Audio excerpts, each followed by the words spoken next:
Hey everybody, we are on day 200 of our Bible in a Year series, continuing on, actually starting today, on Song of Songs, also known as Song of Solomon. That may be how you've heard it before. I know growing up I always heard Song of Solomon. I will throw out, if you by chance are listening with children, you will probably want to wait and listen to this before.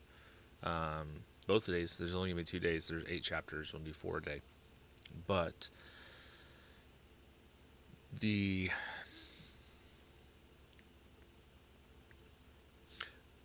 Song of Songs is giving a picture of a husband and a wife. And the picture that's there is intimacy, closeness, relationship. And there's part of this that's kind of almost a metaphor, I guess you could say, for Christ and the church. But it is a metaphor. And so there are going to be some things that are said that, depending on your children's age, you may not want them to hear just yet. So, throwing that out there as a warning before we get started. And you have been warned. So, this is going to have a little bit of a back and forth almost, where it's like a man and woman conversing or kind of talking to each other, and they're talking about things they like about each other and how much they love each other and things along that sense. So there will be some mommy daddy talk, if you will. Okay, Song of Songs, chapter 1. The Song of Songs, which is Solomon's. Oh, that he would kiss me with the kisses of his mouth, for your caresses are more delightful than wine. The fragrance of your perfume is intoxicating. Your name is perfume poured out. No wonder young women adore you. Take me with you. Let's hurry. Oh, that the king would bring me to his chambers. Young woman, we will rejoice and be glad in you. We will celebrate your caresses more than wine. Woman, it is only right that they adore you. Daughters of Jerusalem, I am dark like the tents of Kedar, yet lovely like the curtains of Solomon. Do not stare at me because I am dark, for the sun has gazed on me. My mother's sons were angry with me. They made me take care of the vineyards. I have not taken care of my own vineyard. Tell me, you whom I love, where do you pasture your sheep? Where do you let them rest at noon? Why should I be like one who veils herself beside the flocks of your companions? If you do not know, most beautiful of women follow the tracks of the flock and pasture your young goats near the shepherd's tents. I compare you, my darling, to a mare among Pharaoh's chariots. Your cheeks are beautiful with jewelry, your neck with its necklace. We will make gold jewelry for you, accented with silver. While the king is on his couch, my perfume releases its fragrance. The one I love is a sachet of myrrh to me.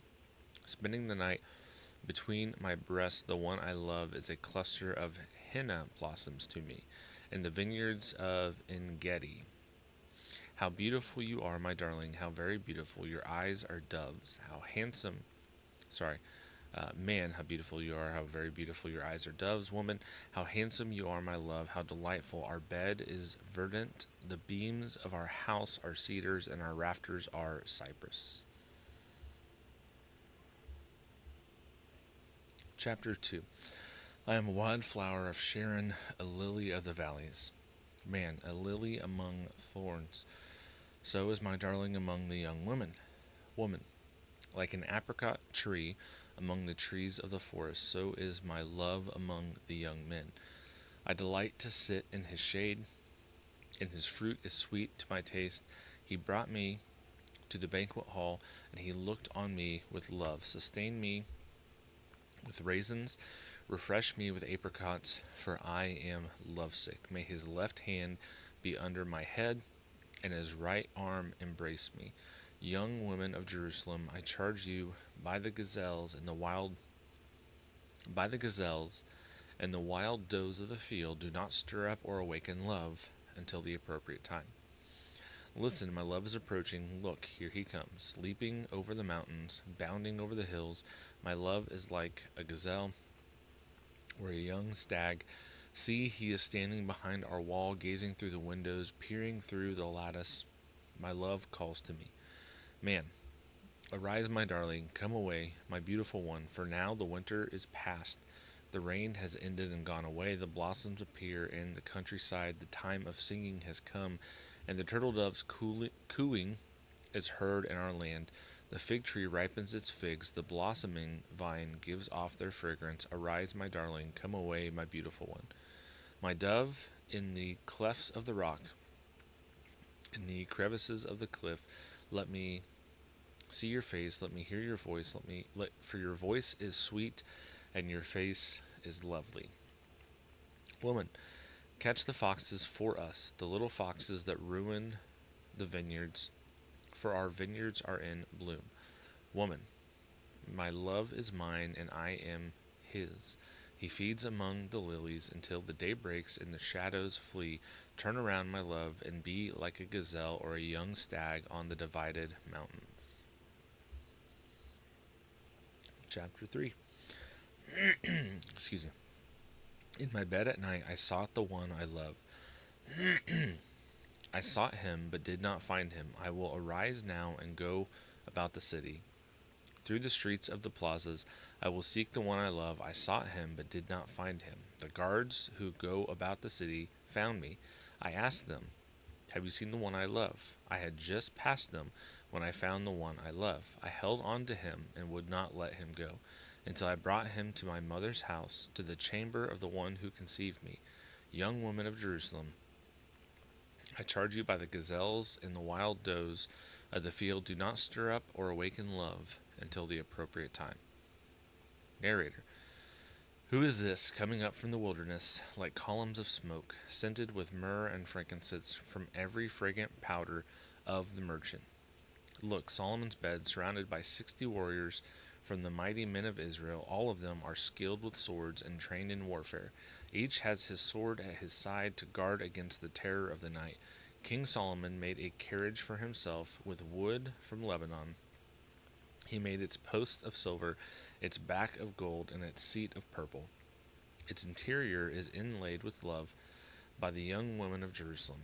Go out, young women of Zion, and gaze at King Solomon wearing the crown his mother placed on him on the day of his wedding, the day of his heart's rejoicing. Chapter 4. Men, how beautiful you are, my darling. Or man, how beautiful you are, my darling. How very beautiful. Behind your veil, your eyes are doves. Your hair is like a flock of goats streaming down Mount Gilead. Your teeth are like a flock of newly shorn sheep coming up from the washing, each one bearing twins, and none has lost its young. Your lips are like a sacred scarlet cord, and your mouth is lovely. Behind your veil, your brow is like a slice of pomegranate. Your neck is like the Tower of David, constructed in layers. 1,000 shields are hung on it, all of them shields of warriors. Your breasts are like 2 fawns, twins of a gazelle, that feed among the lilies until the day breaks, and the shadows flee. I will make my way to the mountain of myrrh and the hill of frankincense. You are absolutely beautiful, my darling. There is no imperfection in you. Come with me from Lebanon, my bride. Come with me from Lebanon. Descend from the peak of Amana, from the summit of Sinir and Hermon, from the dens of the lions, from the mountains of the leopards. You have captured my heart, my sister, my bride. You have captured my heart with one glance of your eyes, with one jewel of your necklace. How delightful your caresses are, my sister, my bride. Your caresses are much better than wine, and the fragrance of your perfume than any balsam. Your lips drip sweetness like the honeycomb, my bride. Honey and milk are under your tongue. The fragrance of your garments is like the fragrance of Lebanon. My sister, my bride, you are locked. You are a locked garden and a sealed spring. Your branches are a paradise of pomegranates with choicest fruits, henna and nard and saffron, calamus and cinnamon, with all the trees of frankincense, myrrh, and aloes, with all the best spices. You are a garden spring, a well of flowing water streaming from Lebanon. Woman, awaken, north wind, come south wind, blow on my garden and spread the fragrance of its spices. Let my love come to this garden and eat its choicest fruits. Okay. Interesting language there. um, I think there's some of it that definitely gets lost because there are a lot of references being made that we maybe don't get. Um, hearing the different fragrances talked about there towards the end. I knew cinnamon, but that's pretty much it. So let's get into the questions for today. Question 1. Song of Songs 1 through 4 emphasizes mutual admiration and pursuit between the lovers. How does this picture of love challenge or affirm your understanding of healthy, God honoring relationships? Well, the first thing that I think can kind of be pointed out is that it is a mutual kind of chasing after, a mutual adoration towards each other. It's not one-sided. It's not. And think of this both as a husband-wife picture, as a Christ in the church picture. The best relationships are going to be, actually, technically, the only real relationships are going to be the ones where it is mutually chasing each other like that. Technically, if you have one person that is putting forth effort and trying to build a relationship and trying to chase after the other person, but the second one is just not doing it, technically, yes, that could still be a relationship, but it's not a good relationship. It's definitely not a God-honoring relationship, especially if you're talking about a marriage. So this is the first thing really that stands out to me as far as that goes. The idea that it should be something that is mutually pursued, not just one-sided in that. Question 2. The imagery of a garden appears throughout these chapters as a symbol of intimacy and delight. How might this connect to the garden imagery used elsewhere in Scripture, such as Eden or Gethsemane? So,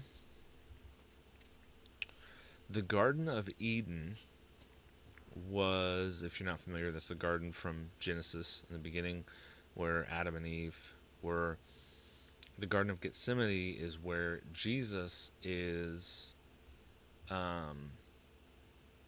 in the New Testament right before he goes to the cross. And I believe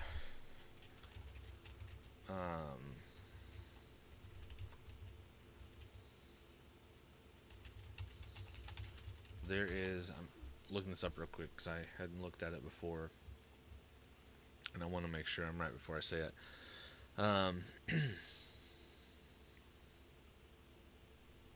So, biblically, garden can kind of represent different things. It can be judgment, hope, love, spiritual restoration. There's a lot of things that can be reflected in this imagery of a garden scripturally. So we see in Genesis, the garden there is new. It was like birth, creation. Um, you could say there's hope in there. Whenever you have something new, there's always a level of hope and expectation of what's going to come. There's that. Even Gethsemane with Jesus, it's a very stressful event for Christ, but there is a level of hope in that, the hope that we would have in his death, burial, resurrection, and our ability, because of his sacrifice, to join him in that resurrection. But there's different pictures there that I think can kind of connect. Um, I think for this being more of an intimate setting, it could work that way as well. Now, think about there is a saying, I don't know who originally it goes back to, but, excuse me, oh, it's something along the lines of loving someone is giving them a gun, having them pointed at your chest, and trusting them not to pull the trigger. So it's really like a level of vulnerability that is not paralleled, I think, really anywhere else. With that, there's a lot of possible benefit with that. Being able to be that vulnerable with somebody is a good thing. Something that can tie in kind of this idea of the hope that's there. But I think there's a lot of things you can pull about the garden imagery. Question 3. How do these chapters help reshape our view of physical beauty, desire, and affection in a culture that often distorts and devalues them? Um,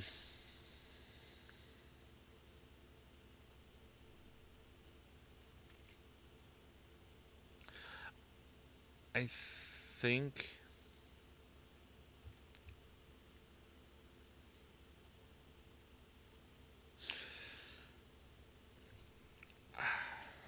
it's an interesting question. So I'm not entirely sure how I want to answer it. Um,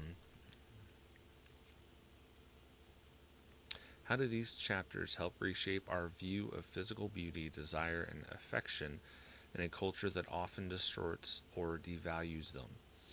So if you're looking specifically at the context here, the intimacy that's going on, that has definitely been distorted and devalued in our current culture. You see a couple times in here, the woman says, she tells the young women of Jerusalem, I forget the actual phrase, but essentially like don't stir up love until it's the right time for it. And that's a very wise thing. Don't stir up love until you are actually at the right place for it. If you do, it can cause a lot of trouble. I think about that in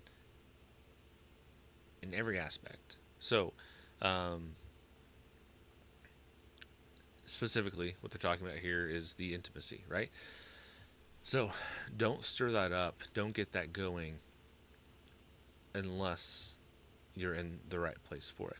And how can we take something from that in our current culture?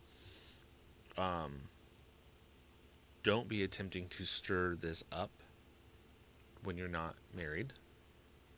When you are married, you can stir this up, you can get things going, but it is with your spouse. That could be something else too, right? You're married and trying to stir this up with somebody else. That is not a good thing. So it does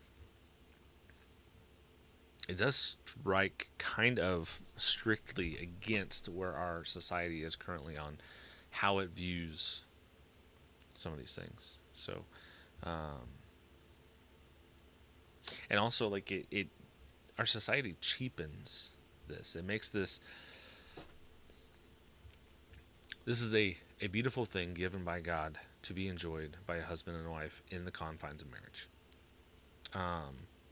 And inside those confines, it is a beautiful, wonderful, good thing, beneficial, right? There's a lot of really, really good. Um, won't go in. I'm like trying to talk through this without like tripping up some sensors or something like that. But it's a good thing. Good thing. It's a gift from God for husband and wife.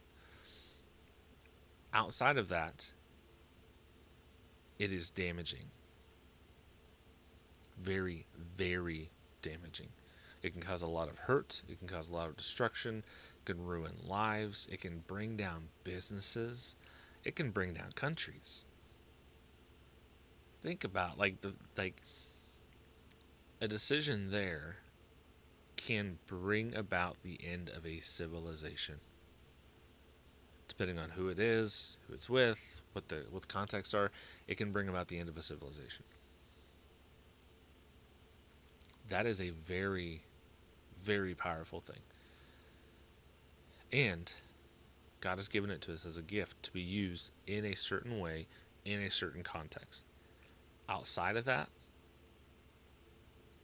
that is not God's intent, and that is not what where it is an actual gift. And I will be clear, that context is. I'm gonna say this because recently there's been some stuff. Um, what's their names? I don't really watch them, so I don't care. Chip and Joanna Gaines, or Joanna Gaines, I don't know what's her name, but they've come out more affirming on certain things, and so I will say the Bible is clear on this. The context in which this can be enjoyed is marriage. What is marriage? One man, one woman, for life. That's it. Nothing else. Period. End of story. If you don't want to watch now, then okay, you don't want to watch now. I'm gonna guess most people that are watching, especially the Bible in here, they're probably not too shocked by that stance. So, on that note, we will wrap it up, and tomorrow will be the last day on Song of Songs. We'll do it in 2 days, and yeah, more good stuff. Again, be cautious if you have kids that you're listening around for tomorrow as well. Thanks for watching this video. Don't forget to like, comment, and subscribe, as all those things help the channel grow. If this has been a blessing to you, you can share it with somebody else. It can be a blessing to them, and word of mouth is the best way that podcasts grow as well. So that can be something that helps this channel as well. Come back every single day. We're going to have more content every single day. Bible reading plan. We're going through the Bible an entire year, different teachings, all kinds of just really great biblical sound stuff like that. So you're not going to want to miss it. Come back, subscribe. Thanks. God bless.